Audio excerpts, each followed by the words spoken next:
Hello! Today we get to focus on what I think is the most interesting or fun section of this chapter. Because all the previous section, it was just sections, it was like, here's a radical expression, simplify it, multiply it, divide it, subtract it, add it. You're really just kind of simplifying things. You're not really, I don't know, I always preferred solving equations in math because I just feel like I did something. I solved a problem, or I found the bad guy, I solved a mystery. As opposed to just cleaning something up and making it look prettier. It doesn't feel very satisfying, This is one of those sections where we're going to have an equation that has some kind of root in it, maybe a square root, maybe a cube root or fourth root. And there's a variable somewhere hiding in there, and usually it's hiding under the radical too, or the root. So we're going to have to figure out how do we solve for a variable that's stuck inside a radical. But don't worry, we have these steps that'll always help us solve these guys. We could just talk about the steps and then kind of jump into the problems. So first thing you want to do is, if you have to, isolate the radical term. But notice in part A of the example, the radical term's already isolated on one side. I mean, it's not like part B. If you look at part B, you have the radical on the same side of the equation as the 6. And the 6 is not inside the radical. So, I mean, part B, that's kind of a problem where you might have to worry about step 1. But in part A, I won't have to worry about step 1. That radical is already isolated. And then step 2, you're going to raise both sides of the equation to the power that matches the index of the radical. So you just look at the radical and you say, alright, is this a square root? Then I'll square both sides. Is it a cube root? Then I'll cube both sides. Whatever type of root it is, that's the power you want to raise it to. And the reason is because, if you have, like in part A, look at that guy. He's square root of 7x minus 3 equals 5. And if you want to solve that for x, you have to make sure, you can get x out of that root, I guess. Because how am I going to isolate x if he's stuck inside this root? So kind of your goal is to get rid of that root. So I think, alright, how do I get rid of a root? What's the opposite of a root, or what cancels a root out? Well, I guess whatever the index is, if you have that power, then it's going to cancel, right? You see the power and the index, then they're going to cancel. And then you'll just be left with what was inside the root. And it'll be so much easier to solve from there. So that's the idea behind that one. Is the step 2 is you trying to get rid of that root somehow. But just to kind of talk about it, notice that in part B, what if you had just squared both sides right away? Maybe you forgot step 1, you didn't isolate this radical term, you should move the 6 over. Let's say you forgot and you just said, alright, I'm just going to square both sides right now, since the index of the root is 2. But that means you have to, square the left side, that's fine. But square the right side, that's not going to be pretty because you have 2 separate terms adding in there, right? 6 plus square root of y plus 4. You cannot distribute the square onto either one since there's a plus in between. So what you'd have to do is write that thing twice and FOIL it out, and that is not pretty. Imagine foiling that out. Oh my gosh. So you do not want to do that. You really want to isolate the root if you have to. If you don't isolate the root and you square both sides right away, that's going to be not pretty. So make sure you isolate the root first and then you raise both sides to whatever power. And then I kind of mentioned it here just so, because it's easy to forget this part. Be careful because I guess what I'm trying to say here is you can distribute a power inside of a product, like if 2 things are being multiplied, but you cannot distribute a power over addition, kind of like I was just talking about that. Or subtraction, you cannot distribute it. So keep that in mind because you're going to see a little bit of both of those things in this problem. And you're going to, first I think a lot of people say, wait, how come I could do it in this case, but I cannot do it in this case? And it's because, like I said, if 2 things are multiplying or dividing inside a power, you are able to distribute the power, but if they're adding or subtracting, then you are not able to distribute the power. Anyway, so at this stage, you should be home free, but there'll be 1 or 2 problems at the end that are very complicated, at which there will still be a radical left over. And those ones, you'll only see that if you started out with 2 different radicals. So you notice on this first page, each of these only has 1 root, so we won't have to worry about it, but in the more complicated ones, we'll have to worry about this third step, where at this stage there might be still a root or a radical left over, and we'll have to repeat the steps 1 and 2, and then kind of carry on from there. But if not, like in most problems, then we'll move on to the next step, which is really just solve the resulting equation, which there should be some kind of previous knowledge that we have. We'll either just isolate the variable, or we might have to factor to solve, some kind of thing that we already know. We'll use that. But these problems, you actually have to do step 5 because they're very weird. You actually do have to check your solutions. It's not just to make sure you did everything right. These problems are strange in that a lot of these ones, you produce a solution that you think is a solution, but it actually doesn't check out. And you're going to think, wait, what did I do wrong? Where did I go wrong? It might be you didn't even do anything wrong. These problems are just weird. They give you what are called extraneous solutions, which means you got that solution by doing all the right work. It's just kind of like a false solution, It's not like you did something wrong, it's just a weird problem. So you really, literally have to check your answer. It's not just to check whether you did all the steps right, it's to make sure that this problem isn't a weird one. And we will see some like that, so let's see. Alright, might as well jump in, huh? We kind of already talked about example part 1, part A. We said you would try to isolate the root on both sides, but it already is, so I'm going to go with it and go to step 2. Step 2 says you want to raise both sides to the power that matches the index. And since part A has a square root, that's index 2, I'm going to square both sides. This guy squared and this guy squared. And of course the whole point of that is because that way the square root and the square cancel on the left. So all you're left with is what was inside the root.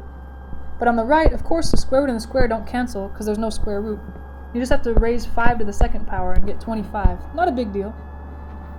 And at this point, there's no root left, so I can just kind of solve this the old-fashioned way. I'm going to isolate x. Move the 3 over first. Alright, and then 7x is left over here. 25 and 3 is 28. Alright, looking good. Let me divide by 7 real quick here. Alright, this is a good looking answer. X is 4. Alright, but it is possible that this problem actually had no solution and I just produced a random weird solution in disguise. It's not that I did something wrong, but I better check. Seriously. You always have to check these guys. Even if you're the biggest, baddest mathematician in the world, you still have to check these. It's not like you did something wrong, it's just the problem is bad. You have to go back, like it says in the directions, you have to go back to the original problem. You can't check it in some kind of intermediate step. It has to be the very beginning. And replace x with the value you think is the answer. And I think I got 4, so I'm going to replace that guy and see how it goes.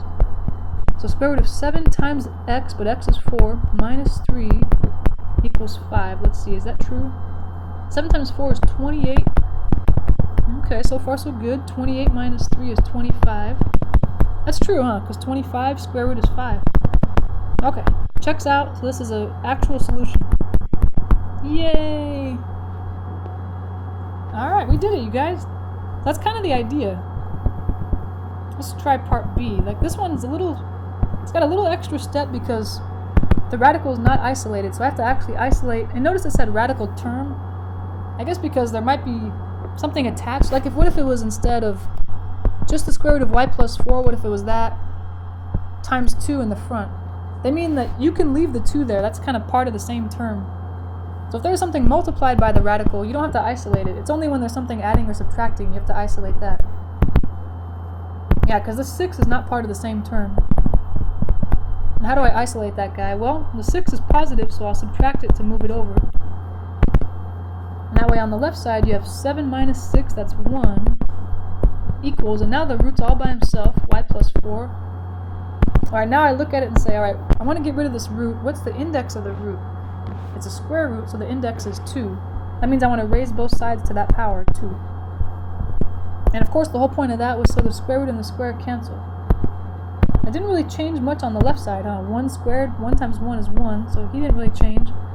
On the right, what was inside the root is left over, y plus 4. And now we can isolate y by just moving the 4 over. And we're pretty much done. I just can't forget to check my answer because, like I said, I didn't do anything wrong. I just know that these guys are kind of weird like that. Alright, let me check here. Off to the side. Now remember, you have to check in the beginning of the problem. It started out as 7 equals 6 plus the square root of y plus 4. And I'll replace y with the value that I got, negative 3. Let's see here. Negative 3 is going where y was. Okay. 7 equals 6 plus. Alright, negative 3 plus 4 is 1. The square root of 1 is 1. That's true, right? Because 6 plus 1 is 7. Okay, good. So the solution y equals -3 is a good one. I can keep it. Yeah. I promise there is going to be one where we actually have to throw it away. I know right now you're like, okay, we got to keep both of those. Hello, what are you talking about with this check your answer? Alright, part C. This one's a little, it looks simpler, but I think they just throw this in because it has a fourth root now. It's not a square root this time. I'd say in these problems, probably 80-90% of the time it'll be a square root. But once in a while they'll throw you a cube root or a fourth root or whatever to keep you on your toes. So this one, the first thing I would say is step 1, I would isolate the radical term. But this radical is already isolated, so I'm good. I can just kind of go to the next step where I raise both sides to the power that matches the index. And the index is 4, so I'm going to raise both sides to the 4th power. 4th power for you, 4th power for you. And that'll just cancel the root on the left side, leaving what was inside the root, 5 plus t. On the right side, you have to actually raise 2 to the 4th power, which is 16. And then I'll isolate t by moving the 5 over. Wow. This one was like way too simple, huh? So simple that I feel like I did something wrong. So I guess t is 11. Alright. Let's check that guy here. The original guy looked like 4th root of 5 plus t equals 2. But I think t is 11 according to the work I did, so I'll replace that guy and see if it is true. 5 plus 11, that would be 16. And the 4th root of 16 is 2, right? Yeah, because 2 times itself 4 times. Okay. That's a winner. I don't need to throw it away. Alright. These are kind of fun, right? Come on. Better than the previous problems where you're just simplifying or adding or subtracting. This is way more fun. I'm actually solving a mystery. You ever watch Scooby-Doo? Scooby-Doo? Well, alright. You guys are probably too young, but that was a good show. Alright. Part D, this is where I'm thinking. What the heck? There's no root. What are they talking about? Is this a mistake? Is it in the wrong section? But remember what the 1/2 power means, my young Padawan. The 1/2 power means square root, remember? If you have something to a fraction power, 1 over 2 means square root, 3 means cube root. So if that was x to the 1/3 power, that'd be a cube root. 1/4 power would be a 4th root. Aha, okay. So now it's more like a root thing, alright. So that was kind of, they didn't even say to do that, but that's one step. I guess if it doesn't even look like a root, you have to make it look like a root by translating the exponent into a root. And now I can move on to step 1 that says isolate the radical term. So here's the radical term. Even though the 3 is not inside the radical, it's still technically part of the same term because it's the coefficient of that guy. So isolate him, which all I'd have to do really is subtract the 12 over, that's all. Not a big deal. And then I'd be left with the 3 root x all by himself, which was the whole goal, equals -3. Okay, sounds good. And now that I've isolated the radical term, I'm on step 2. Step 2 says you want to look at the index of the radical. The index is 2, because it's a square root, and you want to raise both sides to that power. Okay. And since this one's kind of more complicated, it's got a 3 and a root x. And the right side's got a negative. I like to put the square outside parentheses so I know kind of what's all being squared. And this is where I gotta ask myself, okay, am I okay to square 3 and square root x? Or is this one of those times where I can't do that? This is one of those times you can do that because the things there are being multiplied. 3 times the square root of x. So 3 can get his own square, and the square root of x can get his own square. It's just if those were adding or subtracting, like 3 plus or 3 minus square root of x, that's when you'd have to worry about it or do something else. And over on the right side, you have -3 squared. That's -3 times -3, which is 9. Okay, let me see on the left side. 3 squared, we just did that on 9. The square root of x squared, the square root and the square will cancel, which kind of was the whole point of squaring. That'll just become an x. Beautiful. Alright, now I will solve this all the way by, all I have to do is divide by 9, huh? That's it. So I'll be left with 1. Yeah, that's a nice answer, right? Oh my gosh. But I better check it. You never know what kind of crazy shenanigans are going to happen in these problems. Let's see. Let me check this guy here. The original problem, he was 3x to the 1/2 plus 12 equals 9. Alright. And I think x is 1. I'll have to put that in there and see how it goes. Ding, ding, ding, ding, ding, ding. 1's going there. Alright, this is where I can kind of cheat and say, what did the 1/2 power mean again? Oh yeah, that was the square root. That's right. Oops, plus. So I translate that 1/2 power to a square root. And I'll say, alright, what's the square root of 1? Well, it's 1. Hello.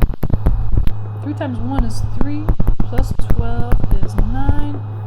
If I add these guys, 3 plus 12 is 15. Uh-oh. That's not true. No! That means this guy is not a solution, so there's no solution. Interesting. So this was like a false problem, I guess, right here. I hate when that happens. Don't you hate that? It's like, what if someone sent you on a wild goose chase for something that doesn't exist? That's what just happened. If someone said, hey, can you go find me a unicorn? And you didn't know unicorns didn't exist, so you spent days, months, hours, weeks trying to look for a unicorn, and then you get back and they say, oh, they don't exist. I think I'd punch someone in the face, you know? So whoever wrote that problem, I might punch him in the face. Anyway, alright, I think I must be getting tired, I guess. Alright, anyway. Sorry, you guys. Let's move on.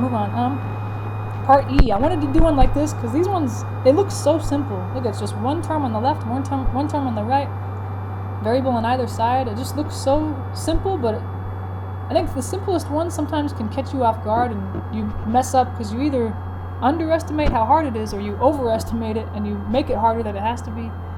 Anyway, alright, if we follow those steps, the first thing we're supposed to do, isolate the radical term, but I think it's already there because 7 root z, that's just one term, so we're good there. The next step is you want to raise both sides to the power that matches the index, and the index is 2 since it's a square root, so it'll be this guy squared, that guy squared. This is another one where since the 7 and the root z are being multiplied, I'm free to distribute the square. It'll be 7 squared and then square root of z squared. And on the right side, just z squared. I kind of put the parentheses there just because I put them on the left side. I might as well put them on the right side.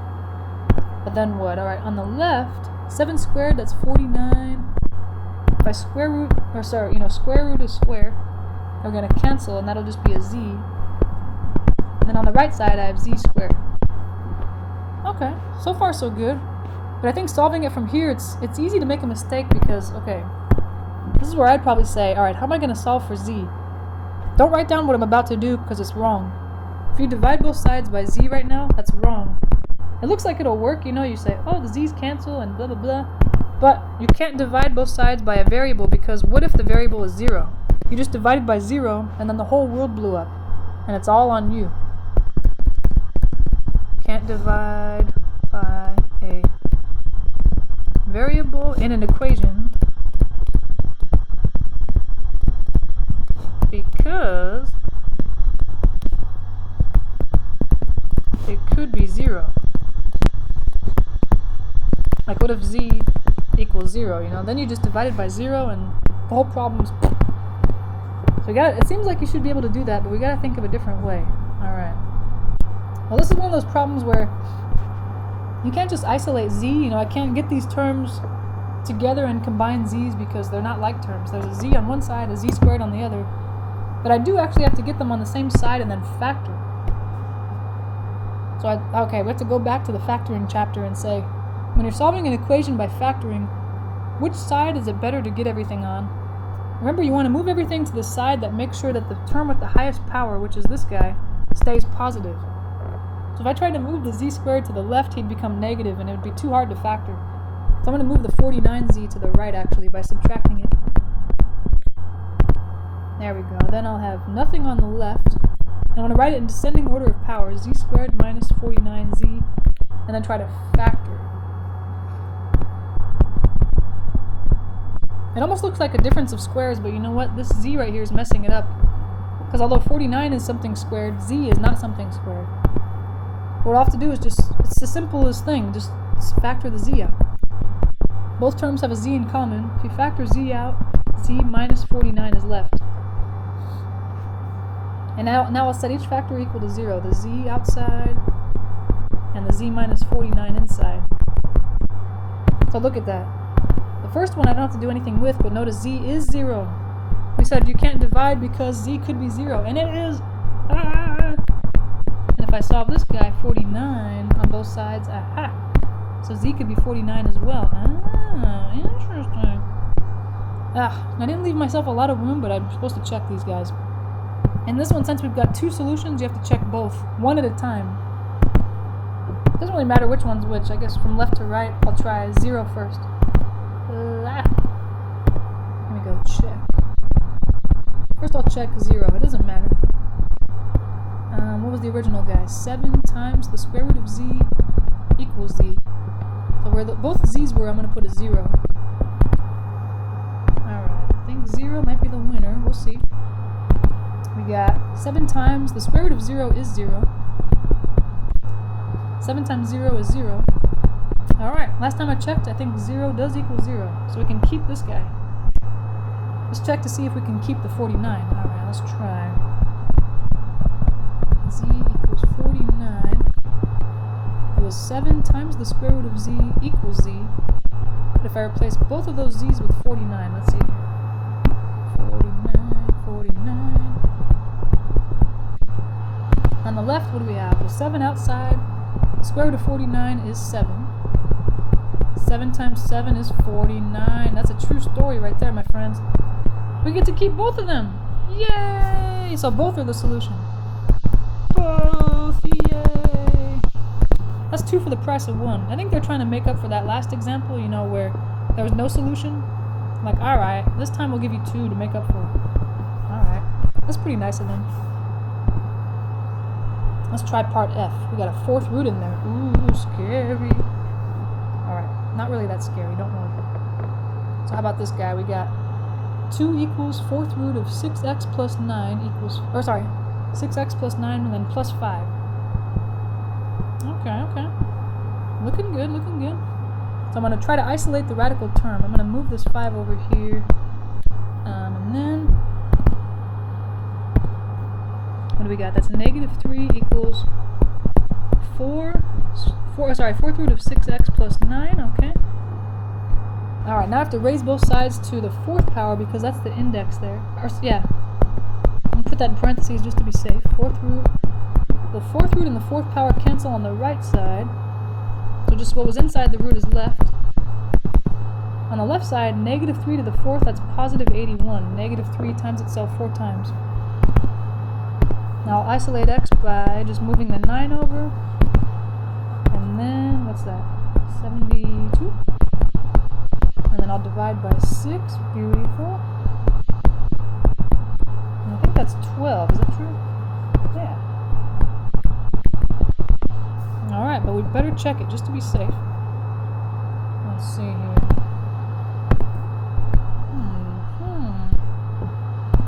The original guy looked like 2 equals 4th root 6x plus 9 and then plus 5. But I think x is 12, so I'll replace that guy there. We shall see. Okay. So what's that guy? 6 times 12, that's a big number, huh? 72, oh yeah, I just did that, huh? Plus 5. Let's see, 72 plus 9 is 81. The 4th root of 81 is 3, since 3 times itself 4 times is 81. But 3 plus 5 is 8. 8 is not equal to 2. No! Okay, that means there's no solution. Oh, that's too bad. That's a bummer. Dang, that means, yeah, since 12 was the only solution we got, that's not the right one, so there's no solution. Okay, just a couple more to go here. And I think we'll have kind of seen all the types at that point. You notice they're kind of more and more difficult, I guess. Or, I don't know, for the most part. Alright, here we go. We got one here. We have to isolate the radical term first, which would mean we need to move this 3 over here. The root would be all by itself, 5 minus x. And on the right side, x minus 3. Those aren't like terms, so that's about it. And I think I can tell this one's going to be a little more difficult than previous ones because I think at this stage and all the other problems after step 1, when we were about to square both sides or raise both sides to the power, the other side of the problem I only had one term. It was just a number or a variable. This time we have an x and a 3, so we're going to have to, I think this is going to be a little more complicated. But okay, since it's a square root, the index is 2. That means I want to raise both sides to the second power. Okay. On the left side, the square root and the square will cancel just to leave what was inside the root, 5 minus x. But notice on the right side, I cannot distribute the square. I can't go x squared and 3 squared because the things inside are subtracting. It's only when they're multiplying or dividing that you can distribute the square. When they're adding or subtracting, you can't. So we have to actually write this thing twice. Because that's what x minus 3 squared means. X minus 3 times itself. And then FOIL it out, unfortunately. So that's a tough one. Alright. But you gotta do what you gotta do. So the left side, I mean, there's not much we can do with it right now. They're not like terms, so there's not much to do. Let's see what happens on the right side. We FOIL x times x, x squared. Outer, negative 3x. Inner, another negative 3x. Last would be a positive 9. And I might as well combine some like terms. We got 5 minus x still on the left. X squared minus 6x plus 9 on the right. Alright, now looking at this equation, I can tell, since there are x terms, an x squared term, I'm going to have to get everything on one side and factor, because I won't be able to just isolate x, you know? So I think, and since we said you want to get everything on the side that makes the highest powered term positive, I better move the things from the left side to the right. Because if I try to move the things from the right side to the left, the x squared would become negative, and that would be bad. It would be too hard to factor that way. So alright, I'm going to move everything from the left to the right. That way, the zero's on the left, x squared minus 5x plus 4 would be on the right.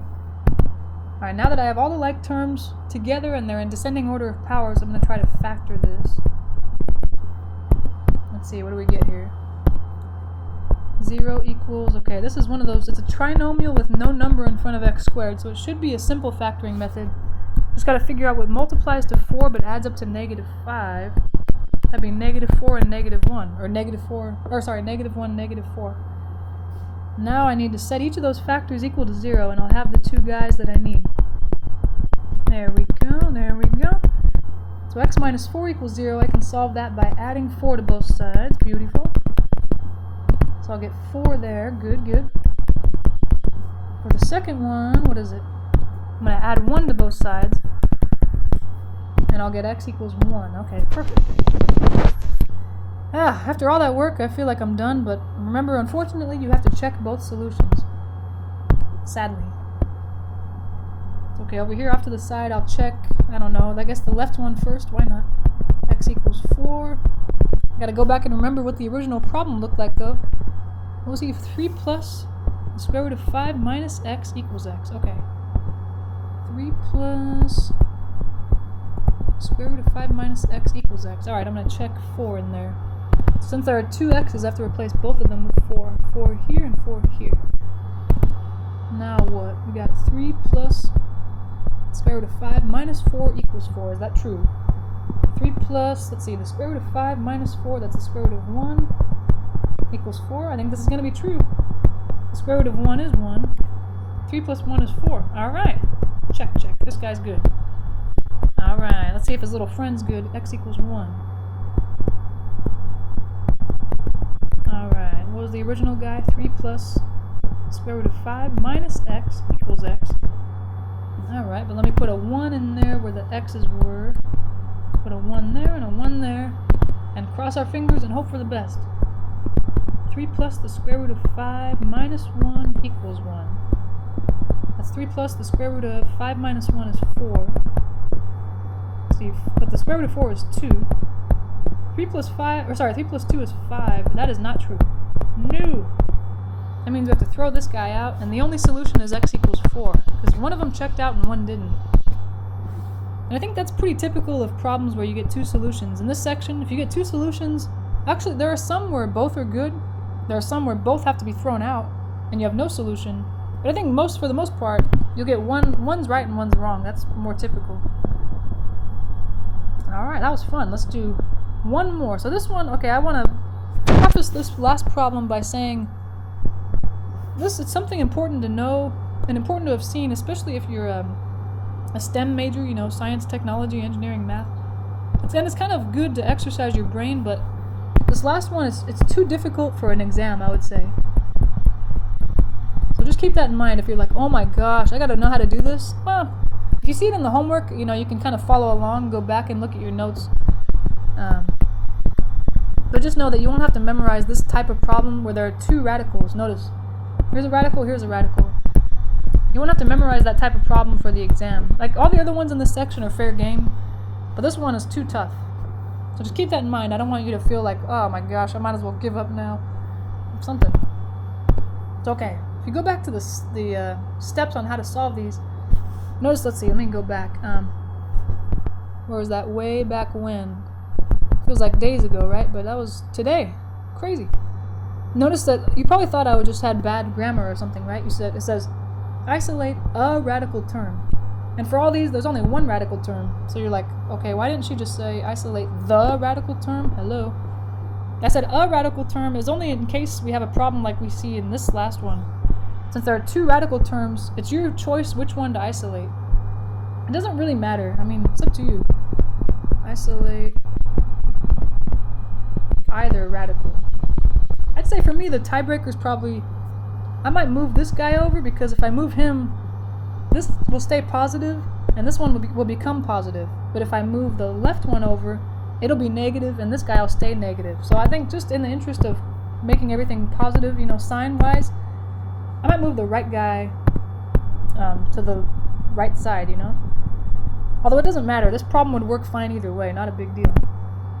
So let's see. And it seems weird, like, can I even do this? But since this is a negative radical, I'm going to move it by adding the entire big boy over. Plus square root of 3x plus 3. So it'll cancel from the left side since I have a negative one already there and I just added one. So there's only one radical on the left side. On the right side I have, it's up to you, you could write the one that was already there plus the root that we moved over, or you could write the root and then the one, I don't know. It doesn't really matter, it's just kind of, if you feel more comfortable with the root on the left and the one on the right, that's fine, it'll work either way. Alright, so isolate a radical term, we did that. Step 2 says now you want to square both sides. Ugh. Or well, since it's an index 2, we want to raise both sides to the second power. And the left side is going to be fine, it's the right side that's going to not be at the time right now. Because you notice on the left side, everything under or inside the square is inside a square root. So the square root and the square will cancel, but that is not true on the right side. Only a part of it's under a root, the one is not. So what we're going to have to do is write this twice and FOIL it out. Unfortunately, that's the only way to do these problems. It's sad but true. Ugh, alright. At least the left is nice, because the square root and the square canceled, so just the 6x plus 7 is left. You know what? I better rewrite that so that I have more room. I'm going to write this further to the left, because the right side of this equation is going to get ugly. So that's the left side, equals. And on the right side, like we said, you're going to have to write that whole thing twice. The 1 plus 3x plus 3 in the root times itself. 1 plus root 3x plus 3. Whew! Alright. And then take a deep breath and get ready to FOIL some good times. Alright. You don't have to write this, but it kind of helps me. First, outer, inner, last. We're going to go there. Thankfully, the left side's nice. 6x plus 7. On the right, though, okay, first terms first. That's going to be... The first term here is a 1. The first term here is a 1. I think I can handle that. That's going to be a 1. Alright, good times. How about the outer times the outer? Alright, let's see now. The outer term here is a 1. The outer term here is the big root. So you just have a 1 times the square root of 3x plus 3. Or, you could just write the square root of 3x plus 3, because 1 times anything is that thing. So you don't really need the 1, it's just kind of up to you if you want to write it. If it makes more sense that way or without, doesn't matter. Now let's see the the inner. The inner term here is square root of 3x plus 3. The inner term here is 1. So we're going to have another one of these guys.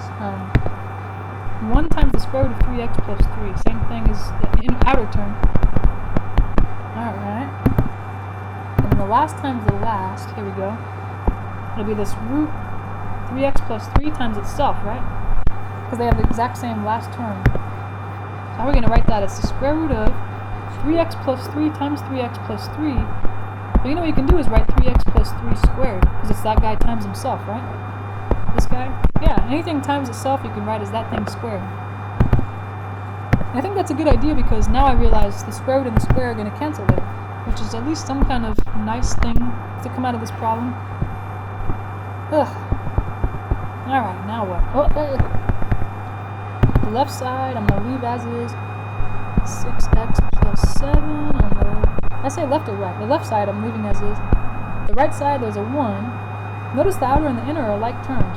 Even though it's hard to tell, they have the same index. They're both square roots, so index 2, the same radicand, 3x plus 3, so I can combine them like we saw in a couple sections back by adding their coefficients. So I'm adding the 1 and the 1, that's 2, and I'm not changing the radicand or the index. So the square root of 3x plus 3 is the same.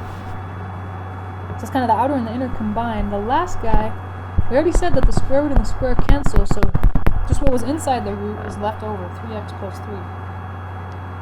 Whew! Alright, now what? There are some like terms, I don't know, I guess they're kind of far apart, these guys. Maybe I'll combine 1 and 3 and move it over here. Alright. So I have 6x plus 7 equals, I'm gonna add the 1 with the 3 over on the right side, so then 2 times 3x plus 3 plus, okay, the 3x that was here, and then this 3 and the 1 together make 4. Whew! Alright. It's alright. We've done steps 1 and 2. Step 1 was isolate a radical. We did that. We squared both sides. And if you look back at step 3 says, if a radical still remains, and we've been laughing at that step so far, like, yeah, the radical still remains. Why would it be there? Well, that's what we got now, so we'll have to actually listen to that. We still have a radical term. It says start over at step 1. So we'll have to go back in the steps. It says step 1, isolate the radical term. Alright, we'll have to isolate this guy. It means I'll have to move this 3x over, I'll subtract it. Move this 4 over, I'll subtract that guy. Okay. So then 3x plus 3 is left, that's kind of weird. Equals, and then this root, or this radical term's all by himself now. Okay, looking good. So we did step 1, now we have to do step 2 again, which was raise both sides to the power that matches the index. Since of course it's a square root, it's an index 2, I'm going to raise both sides to the second power. And I promise this will get rid of the root, so we'll be almost done at this point. 3x plus 3 squared equals 2 times the square root of 3x plus 3 squared. Whew, alright. On the left side, notice that the two terms inside the square are being added together. So I cannot distribute that square, unfortunately. I have to write this 3x plus 3 twice, and then FOIL it out. Ugh. Maybe I'll worry about the right side later. Let me FOIL this guy out. First times first, 3x times 3x, that's 9x squared. Outer times outer, 3x times 3 is 9x. Inner times inner, 3 times 3x is another 9x. Last times last, 3 times 3 is 9. Whew! I might combine those like terms right now, and then worry about the right side. Got 9x squared plus, that'd be 18x plus 9. Okay. Alright, how about on the right side now? We're actually given a little bit of reprieve, or a little break, because we are able to distribute this square onto the 2 and onto the 3x plus 3 root. And that's because the 2 and the root are being multiplied together. Not like these guys on the left that are adding, so I can go 2 squared and then the root squared. Whew, and thankfully, the whole point of that was to get rid of this square root. Alright. But I have to square this 2 here. 2 squared is 4. This square root's gone, but I can't just leave it like this. What was inside, it's like the 2 squared in the front was meant to be multiplied by that entire thing, so I better leave it in parentheses so I know the 4 in the front is multiplied by everything, and then distributed. We have 4 times 3x, that's 12x. 4 times 3 is 12, okay. Whew, we're getting closer. Now I look around and I notice, okay, there are no more roots, thank God. So I can move on to the next step, which just says solve, kind of using some old method that we know. And I can't just isolate x on one side of the equation since there's an x squared and an x term. I'm going to have to get everything on one side and factor it. So I'm I'm going to move this 12x over to the left and this 12 over to the left. And that's because I wouldn't want to move things from the left to the right, because that would make the highest powered term x squared negative, and I don't want that. It would be too hard to factor that way. Whew, okay, we're getting there. Almost done. Okay. Oops, now I want to factor this guy. If I factor it, I can tell all three of these terms have a 3 in common at least. Let me see what happens there. I take a 3 out. 3x squared plus 2x minus 1 is left.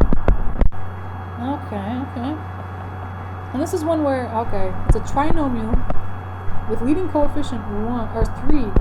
So this won't be an easy factoring method. You could use that, what's it called method, this guy? I guess we probably should do that. Alright. But you can do guess and check too if you feel comfortable with that. Alright, let me see about this guy. Remember, you go, this is a good review.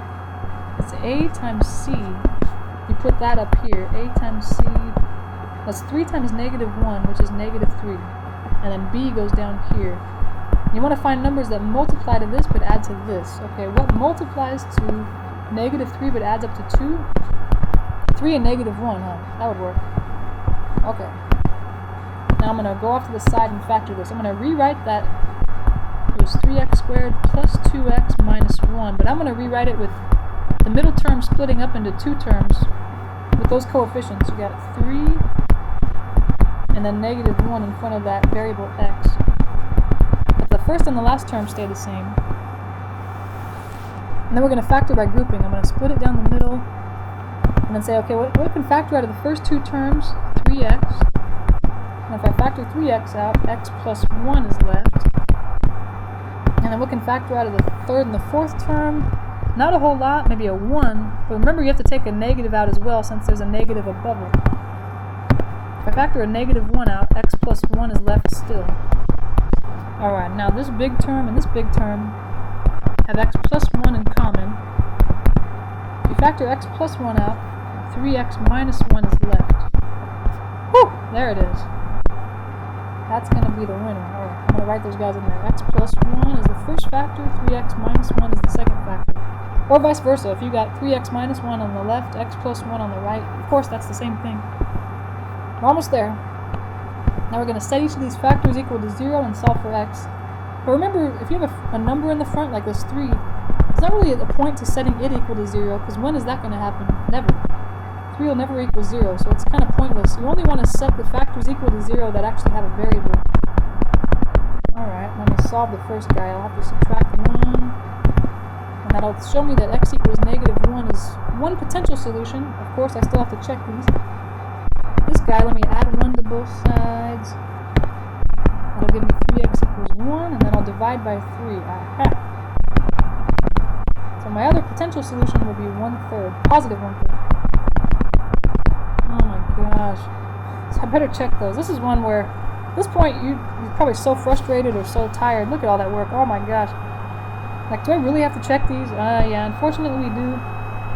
But just remember, like I said, this is too difficult for an exam. Maybe on the homework there's 1 or 2 of these.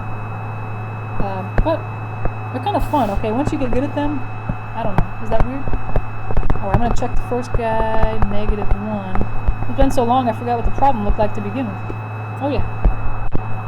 6x plus 7 in one root, 3x plus 3 in the other root, equals 1. Okay. I'm going to try that guy. Oops, hello. There we go. Replace the x with a negative 1. Okay. Oh my gosh, this is so tedious, huh? After all that work, do I really feel like doing this? Not really. 6 times negative 1 plus 7 minus the square root of 3 times negative 1 plus 3. Oh man. Let's see, 6 times negative 1, that's negative 6 plus 7, okay. Figure that out. Minus 3 times negative 1, that's negative 3 plus 3. Alright, negative 6 plus 7 is 1, minus negative 3 plus 3 is 0. I think this one's going to be true, right? That's 1 minus 0 is 1. Yes, true story. Alright, that means we get to keep negative 1. At least there's one solution. I was going to punch somebody. No offense. There was no solution, right? I'm going to check the other guy. X equals 1/3. That's not going to be that fun, I don't think. Alright, whatever. Sorry, the original guy was square root of 6x plus 7 minus the square root of 3x plus 3 equals 1, and where all those x, or both x's were, I'm going to put a 1/3. I hope it works, but, if it doesn't, at least I have one solution. That's good. What if I put 1/3 in there? Alright. So for this guy, I have 6 times 1/3. I'm going to have to put the 6 over 1 and multiply across. I got, 3 can go into 6 twice, so this is really just 2 plus 7. And then similarly here, if I put the 3 over 1, the 3's cancel on the diagonal to leave a 1 plus 3. So the square root of 2 plus 7, that's 9, minus the square root of 1 plus 3 is 4. Okay. Oh, hello. The square root of 9 is 3. The square root of 4 is 2. That's true, right? 3 minus 2 is 1. Yay! So both solutions are good. X equals -1 and x equals 1/3. Yay! All that work was totally worth it, right? I don't know about that, huh? Oh well. Well, thanks for bearing with me. Hopefully I think, you know what these problems are? It's like, if you're getting them wrong, they're not fun and I hate it, right? But if I'm getting them right, I feel good and like, wow, I'm really good. This is awesome. So hopefully you'll feel the same way. Once you do a few, you'll start getting them all right and you'll say, man, I'm good at this. This is kind of fun. And of course, you never admit that to anyone because it's nerdy to like math or whatever. I know how it is, guys. Oh well. But okay, thanks for listening. I'll see you in the next section. And if you're not excited about this chapter, don't worry. It's almost over. And then we'll move on to bigger and better things. Alright.